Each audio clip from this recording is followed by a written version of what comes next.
कमाने वाली बहू की कहानी। माँ, तू हमारे साथ मुंबई चल। बाबा थे तब बात अलग थी, अब तू इधर गांव में अकेली कैसे रहेगी? बेटा रमन बोला। मैं सोच में पड़ गई। दिल का दौरा आने से पति की अचानक मृत्यु हो गई थी। मैंने बहुत कोशिश की खुद को समझाने की। 13वीं के बाद सब मेहमान चले गए। बेटा रमन और बहू जानवी दोनों डॉक्टर थे। बेटा और बहू के साथ रहने जाना मत, मेरी सहेली ने मुझसे कहा था, क्योंकि कमाने वाली बहुओं को बूढ़ी सासें बिल्कुल पसंद नहीं आती। तेरे वहाँ जाने से उनकी स्वतंत्रता में बाधा आएगी और वह तुझे ताना मार मार कर तेरा जीना हराम कर देंगे। जाने दो भाई, जब जिंदा थे तब उन्होंने अपनी सारी प्रॉपर्टी अपने बेटे के नाम कर दी। ऐसी परिस्थितियाँ बेटा और बहू वह मकान बेच सकते हैं और घर के सब पैसे लेकर तुझे एक एक पैसे के लिए तरसाएंगे। बेटे और बहू के साथ जाने के अलावा मेरे पास कोई दूसरा विकल्प नहीं था। 68 साल की उम्र में मेरे घुटनों की दर्द की वजह से मुझे हमारा राशन दुकान चलाना भी आसान नहीं लग रहा था। 13वीं का पूरा खर्च बेटे ने उठाया, पर छोटे मोटे खर्च के लिए बेटे के सामने हाथ फैलाना मुझे पसंद नहीं था और हमने बचाए हुए थोड़े पैसे मुझसे खर्च हो गए थे। अब परिस्थिति ऐसी थी कि मेरे पास तो 50 रुपए भी नहीं थे और यह बात सोचने में रमन को कोई उत्तर नहीं दे सकी। इतने में जानवी ने कहा कि माँ, मुझे बताओ आपकी कौन सी साड़ी रखनी है, मैं आपका बैग पैक कर रही हूँ। जब जानवी ने ऐसा कहा तब मन में उससे कुछ कहने का कुछ नहीं रह पाई। चुप रहकर उसके साथ मुंबई आई। रमन और जानवी मेरा बहुत ध्यान रखते। हम सब साथ बैठकर खाना खाते। उनकी याद नहीं आए, ये सब बहुत प्रयत्न करते कि मैं खुश रहूं। मेरा 7 साल का पोता राहुल तो दादी दादी करते मेरे आगे पीछे ही दौड़ता रहता और मैं जो कहती मुझे तुरंत लाकर देता। यह सब देखकर मन को बहुत शांति मिलती। मैं सोचने लगी कि लोग बेवजह ही आजकल के लड़के और लड़कियों को बदनाम करते हैं और कहते हैं कि माँ बाप का कोई सम्मान नहीं करते, ना उनकी देखभाल करते। खासकर कमाने वाली बहुएं सास को ठोकरों पे रखती हैं। लेकिन मैंने देखा कि ये सिर्फ बातें ही थी। हर उंगली की तरह हर बहू भी एक सी नहीं थी। आज सबने बाहर घूमने का प्लान बनाया। हम सब मॉल गए।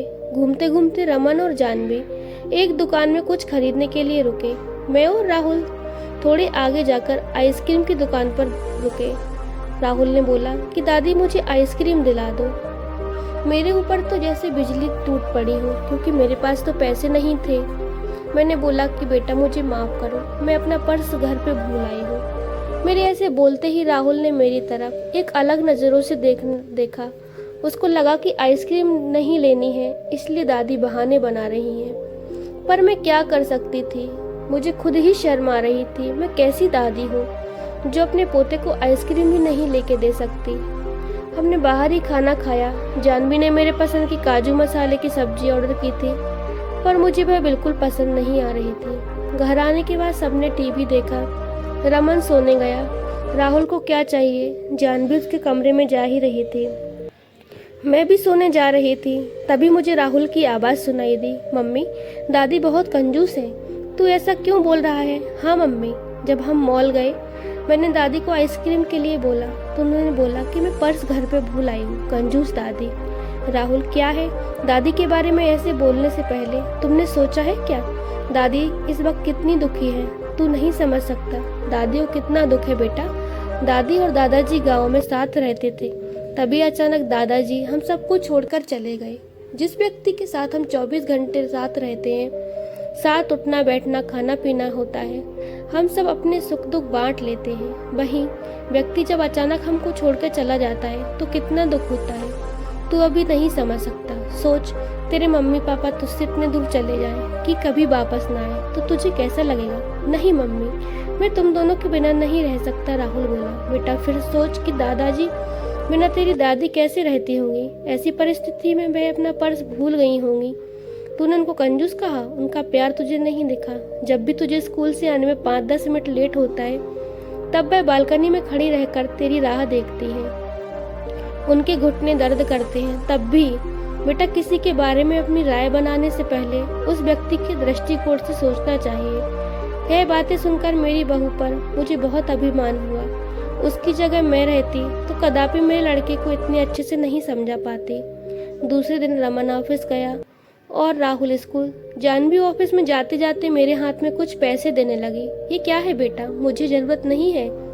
मैं बोली, माँ किसको कब पैसों की जरूरत पड़ जाए कह नहीं सकते। आप मंदिर जाती हो, कभी दान पेटी में डालो, कभी राहुल कुछ मांगता है तो उसके लिए दिला दो। पर बेटा, माँ जब यही पैसे रमन ने आपको देता तो आप मना नहीं करती। आपकी बहू भी कमाती है तो आप अपनी बहू से पैसे क्यों नहीं ले सकती। जानवी का कहना सुन के मेरी आंखों में आंसू आने लगे। जो मेरे बेटा नहीं समझा सका वह मेरी बहू ने मुझे समझा दिया।